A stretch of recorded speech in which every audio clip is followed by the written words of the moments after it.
সংবাদ সবাইকে শুভেচ্ছা, আমন্ত্রণ জানাচ্ছে আন্তর্জাতিক অঙ্গনের সবশেষ সংবাদ নিয়ে আমাদের প্রতিদিনের আয়োজন যমুনা আইডেস্কে।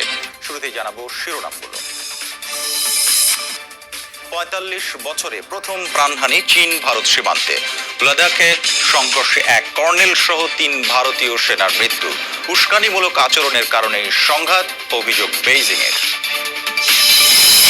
২৪ দিন পর নিউজিল্যান্ডে আবারও করোনা রোগী শনাক্ত। দ্বিতীয় দফা মহামারীর শঙ্কায় কঠোর লকডাউনে চীনের বেইজিং। কোয়ারেন্টাইনে ৭.৫ লাখ মানুষ। যে কোনো পরিবেশে ছড়াতে সক্ষম করোনা ভাইরাস, বলছে বিশ্ব স্বাস্থ্য সংস্থা। যুক্তরাষ্ট্রে হাইড্রক্সিক্লোরোকুইনের ব্যবহার বন্ধ। এসব খবরের বিস্তারিত নিয়ে আপনাদের সঙ্গে থাকছি শামসুজ্জোহা। লাদাখ সীমান্তে ভারত চীনের মধ্যে কয়েকদিন ধরে চলা উত্তেজনা অবশেষে রক্তক্ষয়ী সংঘর্ষে রূপ নিল। মঙ্গলবার রাতের সংঘর্ষে এক কর্নেল সহ ভারতীয় ৩ সেনার মৃত্যু হয়েছে। ১৯৭৫ সালের পর এই প্রথম চীনা হামলায় কোনো ভারতীয় সেনার মৃত্যু হলো। সোমবার রাতে লাদাখের গলওয়ান উপত্যকায় দু দেশের সেনাদের সংঘর্ষ হয়। নয়াদিল্লির পক্ষ থেকে এক কর্নেল এবং ২ জওয়ানের মৃত্যুর কথা নিশ্চিত করা হয়েছে। বলা হয়েছে তুমুল সংঘর্ষ হলেও কোনো গোলাগুলি হয়নি।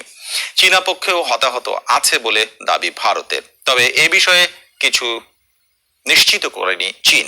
বেইজিং এর অভিযোগ, ভারতীয় সেনারা তাদের সীমান্তে অনুপ্রবেশ করলে সংঘাতের শুরু হয়। পরিস্থিতি নিয়ন্ত্রণে উচ্চ পর্যায়ে আলোচনা চলছে। লাদাখের নিয়ন্ত্রণ রেখা নিয়ে ২ সপ্তাহেরও বেশি সময় ধরে উত্তেজনা চলছে ভারত চীনের মধ্যে। গণমাধ্যম বলছে ভারতীয় এলাকার কয়েক কিলোমিটার ভেতরে ঢুকে পড়ে চীনা বাহিনী।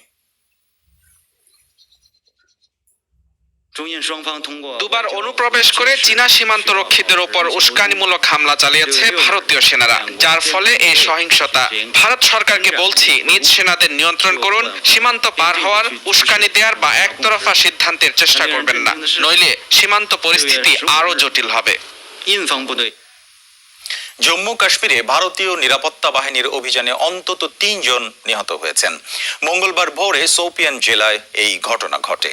ভারতীয় বাহিনীর দাবি, নিহতরা সবাই বিচ্ছিন্নতাবাদী গোষ্ঠীর সদস্য। বিবৃতিতে জানানো হয়, গোপন তথ্যের ভিত্তিতে বিচ্ছিন্নতাবাদীদের অবস্থানে অভিযান চালায় যৌথ বাহিনী। এ সময় বন্দুকযুদ্ধে এই হতাহতের ঘটনা ঘটে।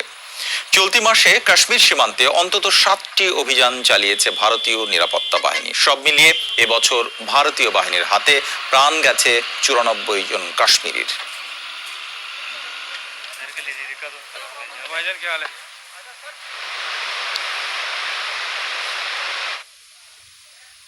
দুই কোরিয়ার সীমান্ত এলাকায় একটি লিহাজ অফিস গুড়িয়ে দিয়েছে উত্তর কোরিয়া। মঙ্গলবার স্থানীয় সময় দুপুর ২:৩০টার দিকে বিস্ফোরিত হয় ভবনটি। সিউলের বিরুদ্ধে পিয়ংইয়ং এর সামরিক পদক্ষেপের হুমকির কয়েক ঘন্টা পরই এই ঘটনা ঘটে। উত্তর কোরীয় ভূখণ্ডের সীমান্তবর্তী ক্যাসংয়ে অবস্থিত লিয়াজ অফিসটি খোলা হয়েছিল ২০১৮ সালে। কোরীয় সংকট সমাধানে যোগাযোগ স্থাপনের জন্য ব্যবহৃত হতো অফিসটি। তবে করোনা মহামারী পরিস্থিতিতে লকডাউনের বিধিনিষেধ জানুয়ারি থেকে বন্ধ ছিল এটি।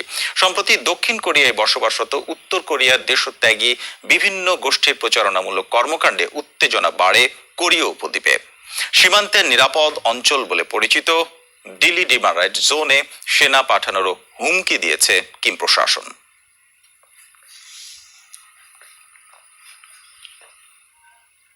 টানা ২৪ দিন করোনা মুক্ত থাকার পর আবারও সংক্রমণ শনাক্ত হয়েছে নিউজিল্যান্ডে। মঙ্গলবার নতুন করে ২ জনের আক্রান্ত হওয়ার খবর জানায় দেশটি। আক্রান্তরা একই পরিবারের সদস্য। সম্প্রতি যুক্তরাজ্য থেকে দেশে ফেরেন তারা। এর আগে প্রায় ৭ সপ্তাহ কঠোর লকডাউনে মহামারী পরিস্থিতি নিয়ন্ত্রণে আনে নিউজিল্যান্ড সরকার। গেল ৮ই জুন হাসপাতালে চিকিৎসাধীন শেষ করোনা রোগী সুস্থ হয় দেশটিতে। ৩ সপ্তাহেরও বেশি সময় নতুন কেউ আক্রান্ত হয়নি কোভিড-১৯। নতুন সংক্রমণ না থাকায় শারীরিক দূরত্বের বিধিনিষেধ শিথিলের পাশাপাশি খুলে দেওয়া হয় অফিস আদালত। ২৮শে ফেব্রুয়ারি করোনার প্রথম সংক্রমণ শনাক্তের পর ৪ মাসে ১৫০০ মানুষ আক্রান্ত হন নিউজিল্যান্ডে, মারা গেছেন ২২ জন।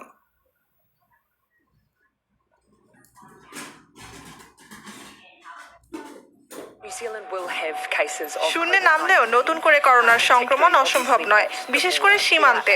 নিউজিল্যান্ডের পরিস্থিতি নিয়ন্ত্রণে হলেও বিশ্বজুড়ে ৮০ লাখের বেশি মানুষ আক্রান্ত। এর অর্থ হলো দেশের ভেতরে ভাইরাসের বিস্তার রোধে কোয়ারেন্টাইন প্রক্রিয়া অব্যাহত রাখা সহ সীমান্তে কঠোর ব্যবস্থা আমাদের নিতেই হবে। দ্বিতীয় দফায় মহামারী ঠেকাতে মরিয়া করোনা ভাইরাসের উৎপত্তি স্থল চীন। রাজধানী বেইজিংয়ে হঠাৎ করেই প্রকোপ বৃদ্ধিতে নেওয়া হয়েছে সর্বোচ্চ সতর্কতা। কড়া লকডাউনের পাশাপাশি সর্বাধিক গুরুত্ব দেওয়া হচ্ছে টেস্ট অ্যান্ড ট্রেস পদ্ধতির উপর। দ্রুত শনাক্তের মাধ্যমে ভাইরাস নিয়ন্ত্রণে রাখার লক্ষ্য চীনা প্রশাসনের। এরই মধ্যে শুরু হয়েছে গণ নমুনা পরীক্ষা। টানা 50 দিন সংক্রমণ শূন্য থাকার পর গত বৃহস্পতিবার প্রথম করোনা রোগী শনাক্ত হয় বেইজিংয়ে। 3 দিনেই সংক্রমণের সংখ্যা দাঁড়ায় 79 জনে। অনেক দেশের তুলনায় কম হলেও হঠাৎ সংক্রমণ বাড়ায় নড়ে চড়ে বসেছে প্রশাসন। দ্বিতীয় দফায় বিস্তার ঠেকাতে বেইজিংয়ে নেওয়া হয়েছে কঠোর পদক্ষেপ। এবারের সংক্রমণের উৎসস্থল হিসেবে বিবেচিত রাজধানীর বিশাল পাইকারি বাজার ও আশপাশের এলাকায় জারি হয় লকডাউন সহ ব্যাপক কড়াকড়ি। সবচেয়ে বেশি গুরুত্ব দেওয়া হচ্ছে নমুনা পরীক্ষার উপর। 6月14日 সম্প্রতি সিনফাদি পাইকারি বাজারকে কেন্দ্র করে ক্লাস্টার ভিত্তিক যে সংক্রমণ দেখা দিয়েছে তা বিস্তারের ঝুঁকি বেড়েই চলছে। বেইজিং এর বাইরে বিস্তার ঠেকানো আর শহরের অভ্যন্তরে সংক্রমণ নিয়ন্ত্রণে রাখতে জরুরি পদক্ষেপ নিতে হবে। সংক্রমণের উৎস নিশ্চিত করে সংশ্লিষ্টদের সবাইকে পরীক্ষার আওতায় আনতে হবে। দ্রুত শনাক্তের মাধ্যমে ভাইরাস নিয়ন্ত্রণ আমাদের লক্ষ্য। সিনফাদি বাজারের কাছাকাছি থাকা 11 আবাসিক এলাকার প্রায় 46,000 মানুষের নমুনা পরীক্ষার উদ্যোগ নিয়েছে বেইজিং প্রশাসন। বাজারের সাথে সংশ্লিষ্ট এমন প্রায় 30,000 মানুষের নমুনা সংগ্রহ করা হয়েছে এরই মধ্যে। বেইজিংয়ের 16টি এলাকায় খোলা হয়েছে 193টি নমুনা সংগ্রহ কেন্দ্র। নতুন আক্রান্তদের সংস্পর্শে আসা 7.5 লাখের বেশি মানুষকে রাখা হয়েছে কোয়ারেন্টাইনে। রাজধানীতে মহামারী ঠেকানোর প্রশ্নে কোনো ছাড় দিতে চায় না চীনা প্রশাসন। এরই মধ্যে স্থানীয় প্রশাসনের 3 কর্মকর্তাকে বহিষ্কার করা হয়েছে। আরও বেশ কয়েকজনকে আনা হয়েছে শাস্তির আওতায়। বেশ কয়েকজন কর্মকর্তা তাদের দায়িত্ব পালনে ব্যর্থ হয়েছেন। কমিশনের তদন্তের ভিত্তিতে ফেনতাকি জেলার উপপরিচালককে তার পদ থেকে বরখাস্ত করা হয়েছে। দায়িত্বে অবহেলার দায়ে আরও কয়েকজনকে শাস্তির আওতায় আনা হচ্ছে।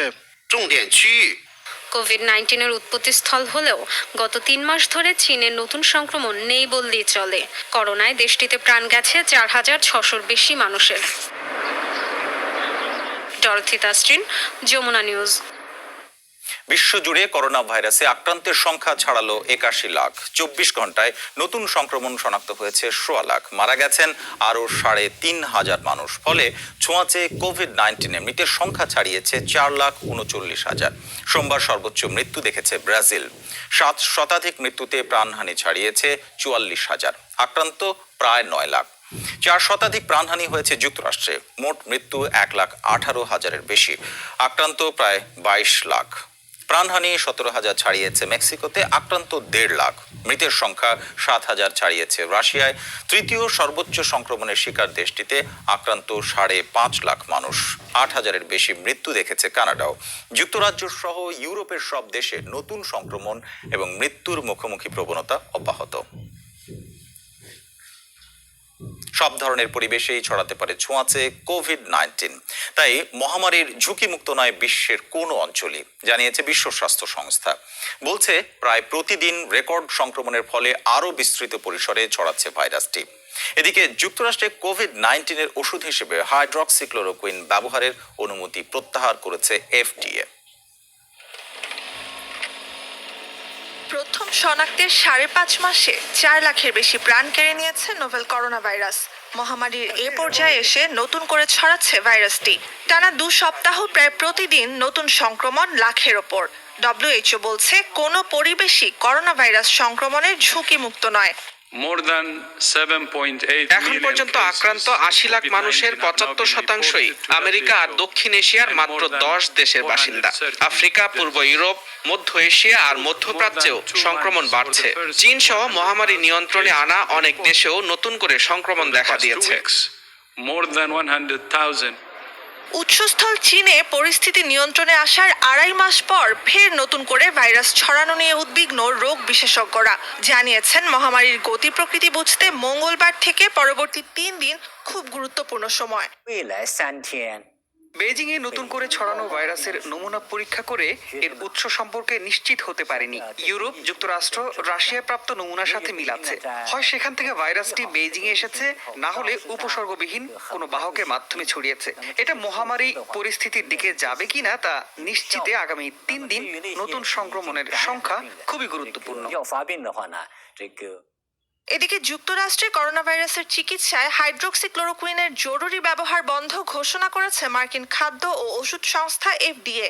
জানিয়েছে নতুন ক্লিনিক্যাল ট্রায়ালে কোভিড-19 আক্রান্তদের দেহে ওষুধটির অ্যান্টিভাইরাল সক্ষমতা তৈরির প্রমাণ মেলেনি, যদিও তা মানতে নারাজ president Donald Trump. We've had some great studies. যারা গুরুতর অসুস্থ তাদের দেহে এই ওষুধ অকার্যকর হতে পারে, কিন্তু আমি জানি গবেষণায় কি চমৎকার ফল মিলেছে।